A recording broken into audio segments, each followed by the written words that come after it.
네, 여러분, 안녕하세요. 잘 지내고 있습니까? 네, 우리가 지금 한 학기가 마지막으로 가고 있습니다.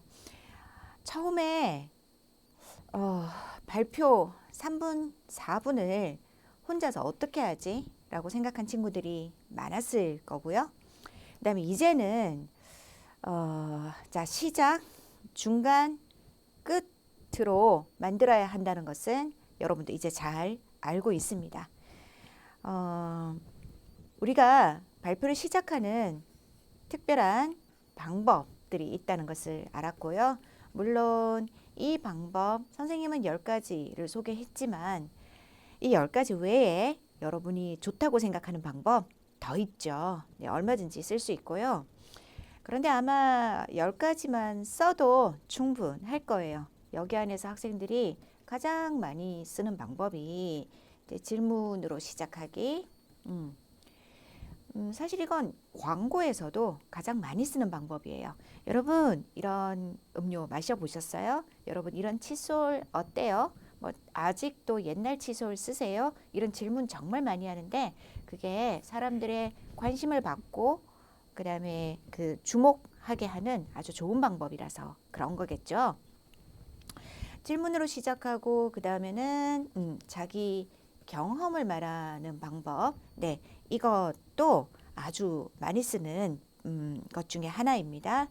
그리고 또 가장 많이 쓰는 것 중에 음, 어떤 그 사실에 대해서 이렇게 예를 들어주거나 아니면 에피소드 관련되는 이야기 그런 것을 해주는 방법. 네. 그런 것도 사람들이 재밌게 들을 수 있으니까 좋은 방법이라고 생각해요. 시작할 때 이것만 생각하세요. 내가 하고 싶은 말, 그거보다는 듣는 사람을 생각하세요. 저 사람들이 머리 아파하고 싶진 않을 거예요. 어떤 이야기를 해주면 가장 좋아할까? 그 생각을 먼저 하면 좋겠고요. 선생님도 그래요. 선생님들은 학생들을 보면 항상 많이 가르쳐주고 더 어려운 것까지 가르쳐주고 싶고 그런 생각은 가지고 있습니다. 그런데 선생님의 마음을 그대로 그렇게 수업 준비하면 학생들이 머리가 아프겠죠. 맞죠? 여러분들은 처음에 시작할 때부터 그렇게 심각한 내용을 듣고 싶어 하지 않습니다. 그래서 선생님들은 시작할 때 여러분에게 얼마나 오늘 내용이 중요한지, 오늘 내용이 여러분과 얼마나 관계가 있는지, 네, 그런 것들을 보려고 하는 거죠. 여러분도 발표를 하는 4분 동안은 잠깐 선생님이 되어 보기를 바랍니다. 그러면 앉아 있는 우리 친구들, 그 친구들의 집중을 잘 이끌어낼 수 있을 겁니다. 자, 그리고 우리가 중간을 이어가는 여러 가지 방법들을 보았습니다. 그 중에서 그냥 나열식도 있었고, 그 다음에 비교 대조하는 것도 있었고, 원인과 결과도 있었고, 그래서 여러 가지를 한 후에 지금 마지막에 와 있는 것이 문제 해결 구성입니다. 문제 해결 구성이 왜 중요한지는 선생님이 정말 여러 번 이야기를 했습니다. 세상을 사는 것은 이런 문제를 해결하는 그런 과정이기도 하고요. 지금 여러분도 그렇잖아요. 발표를 내가 잘 못하는데 한국말로, 그러니까 외국어로 여러분이 발표를 잘 하고 싶다. 그런데 그게 잘 안 된다라는 문제가 있고, 그 다음에 선생님은 그것을 해결해 가는 그런 수업을 하고 있는 거잖아요. 그럴 때 여러분, 선생님이 생각하는 해결 방법, 이 해결 방법, 자, 시작하는 방법을 가르쳐 준다, 중간을 가르쳐 준다, 이런 해결 방법은 어디에서 나왔을까요?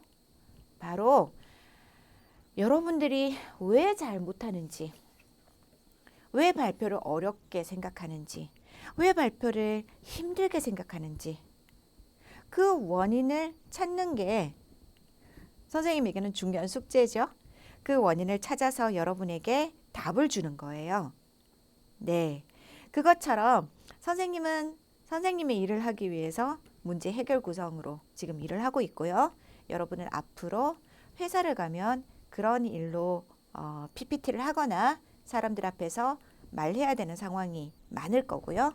만약 한국 회사에 온다면 한국 회사에서는 한국어로 문제 해결 발표를 해야 될 거예요. 그때 많이 쓰는 표현들 그런 것도 선생님이 계속 설명하고 있습니다.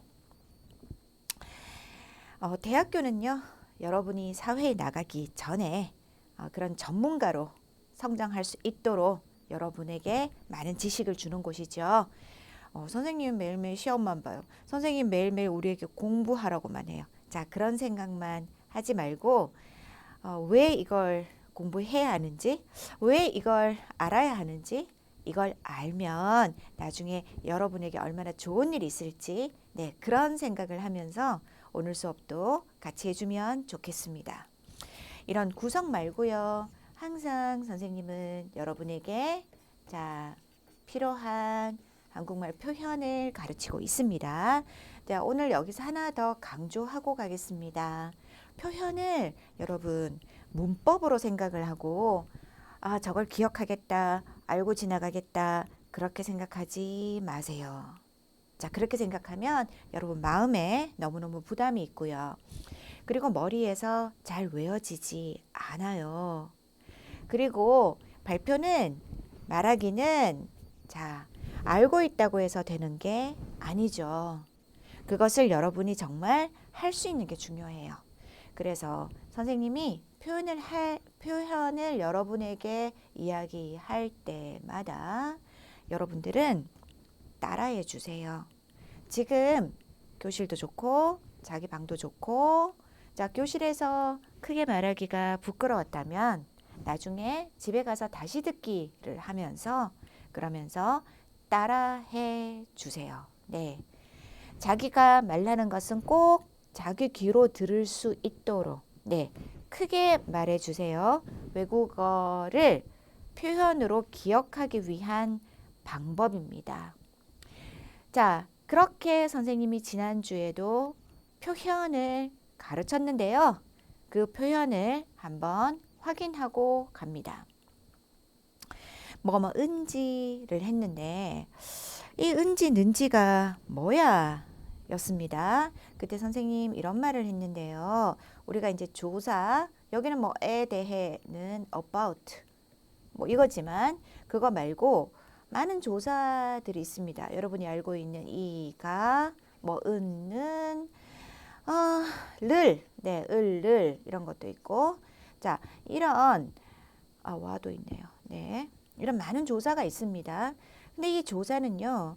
명사나 명사구 뒤에는 붙는데 아무런 문제가 없잖아요. 그래서 일에 대해 문제가 없고요. 자, 관계가 있는 의미, 관계가 있는 자, phrase 어떤 하나? 네, 원래 하나가 아니지만 의미상 관계가 있는 이만큼 하나. 네, 이게 구죠. 자, 내가 할 일 여기에 마지막에 명사니까 그 다음에 조사가 올 때는 아무런 문제가 없습니다. 그런데 만약에 이렇게 동사나 형용사가 오게 되면 그러면 우리가 뒤에 조사와 연결하기 위해서 문법으로 바꿔야 한다고 했죠. 자, 바꾸는 방법은 보통은 이거예요. 내가 공부하고 있다. 내가 하고 있는 공부. 자, 이렇게 위치를 바꿔서 마지막을 명사로 만들어주고 명사 뒤에 애가 오면 문제가 없죠. 뭐 내가 하고 있는 공부를 네, 다 괜찮습니다. 내가 하고 있는 공부가 재미있다. 내가 하고 있는 공부는 아주 흥미롭다. 내가 하고 있는 공부를 좋아한다. 네, 맞죠? 네, 이렇게 할 때 아무런 문제가 없고요. 한국에 이렇게 형용사로 끝나는 문장, 동사로 끝나는 문장, 명사로 끝나는 문장 이렇게 세 가지가 있다고 선생님이 딱 소개를 했어요. 이 세 가지밖에 없어요. 속이 시원하죠? 네. 마지막에 이렇게 세 가지로만 끝낼 수가 있어요. 그래서 처음에 여러분이 한국어 배울 때 초급에서 이거부터 배웠잖아요. 여기서 제일 쉬운 자 명사 문장. 저는 한국 사람입니다. 이렇게 할 때, 네, 저는 제 이름은 이미향입니다. 저는 대학생입니다. 할 때 그 명사 문장요. 그리고 형용사 문장. 저는 키가 큽니다. 저는 어떻게 할까요? 선생님, 예쁩니다 할까요? 예. 자, 그 다음에 동사가 있죠. 저는 운동을 좋아합니다. 저는 사과를 먹습니다. 저는 매일 사과를 먹습니다. 자, 이렇게 명사, 형용사, 동사 문장이 있었습니다. 이 세 가지밖에 없는데요. 그런데 자, 이 세 가지 문장이 만약요. 이렇게 언제, 어디, 누구, 무엇, 왜, 어떻게, 어떠한, 어느. 자, 앞에서 선생님 그냥 이런 단어, 영어에서 이렇게 WH가 들어가는 거, who, where, when, how, 뭐 이런 거 말입니다. 한국에서도 이런 단어가 들어가면 문법이 바뀌는 거라고 말을 했습니다. 그래서 문법이 바뀌어서 자, 내가 하고 있는 공부 이건 괜찮은데요. 내가 무엇을 공부하다 이렇게 무엇이 들어가면 여기 무엇이 있죠? 무엇이 들어가면 뒤에가 내가 무엇을 공부하는지 이렇게 는지로 바뀌게 되는 거예요. 내가 무엇을 공부하다 아니고 공부합니까? 이렇게 의문문이 되겠죠. 내가 언제 공부합니까? 내가 어디에서 공부합니까? 내가 누구와 공부합니까? 내가 왜 공부합니까? 내가 어떻게 공부합니까? 모두 뒤에는 네, question이잖아요. 질문이잖아요. 그러면 내가 무엇을 공부합니까? 하는지. 선생님 왜 는지가 왔습니까? 다시 한번 말하죠. 무엇 때문입니다. 이렇게 하고 그 뒤에 조사가 붙으면 됩니다. 내가 무엇을 공부하는지에 내가 무엇을 공부하는지가 내가 무엇을 공부하는지를 알고 싶으세요? 아침을 위해서 건강을 위해서 아침에 무엇을 먹어야 하는지를 말씀드리겠습니다. 이렇게요. 자, SNS가 우리 삶에 어떠한 영향을 미칠까요? 이렇게 질문이죠. 원래 질문이죠.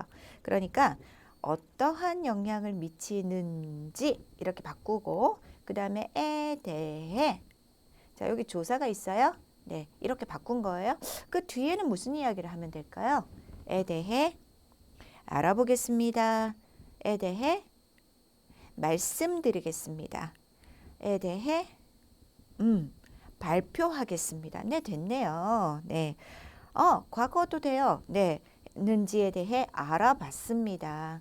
조사해 보았습니다. 다 됩니다. 선생님 여기서 하고 싶은 말은 에 대해 about만 있는 게 아니고요. 자, 어떤 조사가 와도 이렇게 바꿀 수 있다는 이야기를 하고요. 그 다음에 는지, 그러니까 응지, 그 다음에 인지 이렇게 여러 가지를 볼 수 있는데 이거는 그렇죠. 형용사 뒤에 동사 뒤에 명사 뒤에 였습니다. 그래서요. 자, 여기에서 한번 확인해 보겠습니다. 먼저 새벽 배송이 무엇 이게 나왔네요. 자, 무엇이다. 근데 무엇을 이다로 쓸 일은 없죠. 무엇입니까? 무엇이에요? 이렇게 되죠. 근데 문장이 안 끝나요. 지금 문장이 안 끝났어요. 무엇입니까? 다음에는 이렇게 문장에 그 다음은 없으면 괜찮아요. 하지만 네, 뒤에 지금 계속 이렇게 있어요. 자, 그러면 어떡합니까? 잠깐만요.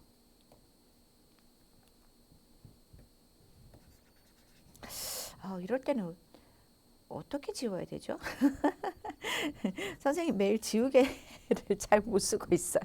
네, 포기. 여러분이 이해해 주세요. 네, 이렇게 마지막에 question, 으로 끝나는 게 아니고 뒤에 이야기가 더 있고 그 다음에 알아보다는 뭐뭐를 알아보다 잖아요. 네, 먼저 새벽 배송이 무엇인지를 그렇죠. 명사니까 in 넣고 예, 무엇인지를 알아보고 그렇습니다. 알아보고 또 뭘 합니까? 새벽 배송 시장의 규모는 어느 정도, 어느 정도, 어느 정도, 어느 정도 아 명사? 그럼 여기도 인지를 넣으면 돼요. 새벽 배송 시장의 규모는 어느 정도인지 소개해 드리겠습니다. 선생님 여기 뒤에 조사가 없는데요? 있어요. 사실은 이렇게 있어요. 그런데 말하기를 할 때는 조사를 생략할 수 있다. 여러분 알고 있죠? 네. 자, 그 해결 방안에는 어떤 것들이 있다 없다? 있다 없다 뒤에는 뭐죠? 그렇습니다. 항상 는지가 나오죠. 있는지에 대해 말씀드리겠습니다. 네, 그렇습니다. 자, 아까 본 것 하나 만들어 보겠습니다. SNS. 요즘 우리들에게 가장 큰 영향을 주고 있는 것 중에 하나인 것 같아요. 자, SNS가 영향을 주다.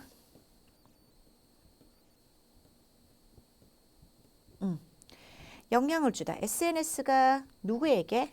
우리에게 life, 우리 삶에 영향을 주다. SNS가 우리 삶에 영향을 주다에 대해 알아보겠습니다. 이렇게 하면요. 이때는 에 대해 조사네요. 그럼 여기 어떻게 바꾸죠? 주는지? 아니에요. 여기 문법 잘 보세요. 우리 삶에 언제 어디 없잖아요. 무엇, 어느, 어떤, 언제 어디, 누가 무엇을 왜 여기 없죠. 지금 없어요. 없으면 어떻게 해요? 없으면 어떻게 합니까?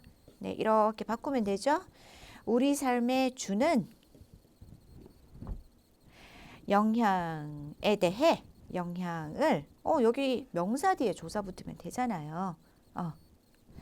SNS가 우리 삶에 주는 영향을 알아보겠습니다. 자, 가끔 이것도 물어보는 친구들이 있어요. 우리 삶에 준 영향, 우리 삶에 주는 영향, 뭐가 달라요? 라고 물어보죠. 자, 준은 벌써 끝났어요. 과거예요. 근데 주는은 지금도 주고 있어요. 자, 저기 간 버스, 과거죠? 지금 가는 버스, 지금 가고 있는. 그래서 여기는 지금 SNS가 우리 삶에 주고 있는 이니까 주는을 쓰겠습니다. 끝난 게 아니죠. 네. SNS가 우리 삶에 주는 영향에 대해 알아보겠습니다. 됐죠? 그런데 여기에 뭐가 들어가죠? 여기에 어떤 영향을 주는지, 어떠한 영향을 주는지, 얼마나 크게 영향을 주는지 이런 걸 한번 넣어볼게요. 그러면 문법이 바뀌어야 돼요. 네, 의미는 똑같아요. 문법만 다른 거예요. 그리고 이거는 여러분이 말을 할 때 실수하지 않도록 어떠한 는지 같이 나와야 돼요. 그냥 이렇게 기억하세요. 어떠한 영향을 주는지, 어떠한 영향을 주는지, 얼마나 영향을 주는지, 누구에게 영향을 주는지. 네, 이렇게 그냥 머릿속에 하나로 기억을 하면 좋겠습니다. 여기에요, 선생님이 SNS가 우리 삶에 어떠한을 넣으면 어떠한 영향을 주는지 이렇게 하고 주는지에 대해 알아보겠습니다. 라고 하면 되는 거예요. 자, 이 문법은요, 참 많이 나오고요. 그 다음에 여러분이 발표할 때는 시작할 때, 끝날 때 항상 쓰는 말이고, 그 다음에 이 문법을 잘 쓰는 학생은 최소 미니멈 4급 이상이에요.